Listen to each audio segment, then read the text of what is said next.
Traffic ang bumagay sa mga motorista kaninang tanghali sa EDSA Pasay dahil sa roadworks.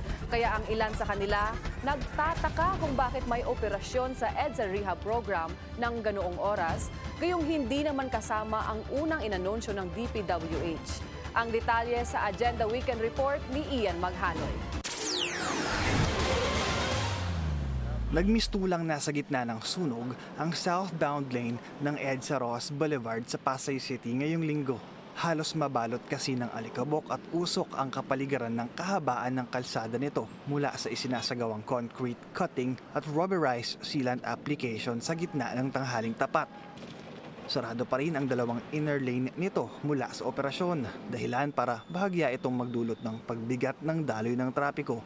Una nang sinabi ng Department of Public Works and Highways na January 5 pa natapos ang 24/7 EDSA Rehabilitation Program. Kaya inaasahan na mula alas 10 ng gabi hanggang alas 4 ng madaling araw na lamang ang operasyon ng pagkukumpuni sa EDSA. Kaya ang tanong ng ilang mga naiipit sa trapiko na mga motorista, bakit may EDSA Rehab Program sa tanghaling tapat kung tapos na ang 24/7 EDSA operation ng EDSA Rehab Program? Yung traffic po talagang consistent siya, halos Monday to Sunday. Kumbaga luluwag lang siya, late evening na, mga 11 o'clock onward hanggang 5 p.m. Paliwanag ng Site and Project Engineer sa Billionario News Channel, isinasagawa ang 24/7 EDSA Rehab Program ng weekend kung kailan kakaunti lang daw ang bilang ng mga motorista sa EDSA. Alinsunod daw yan sa direktiba ng DPWH officials.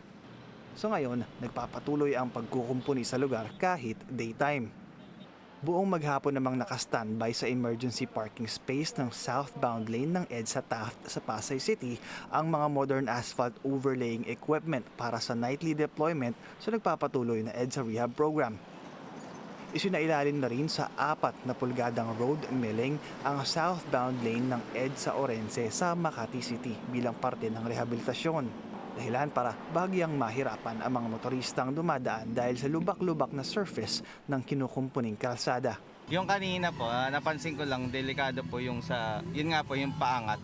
Baka sa mga nagmomotor po. Pag hindi po kasi masyadong pansin yung side na biglang angat, yun po baka makadulas sa mga nagmomotor. Sinusubukan pang kunin ng Billionario News Channel ang panig ng mga opisyal ng DPWH upang linawin ang umano ay 24/7 na EDSA Rehab Program na ipinatutupad tuwing weekend sa Pasay City. Para sa Agenda Weekend, Ian Maghanoy, Billionario News Channel.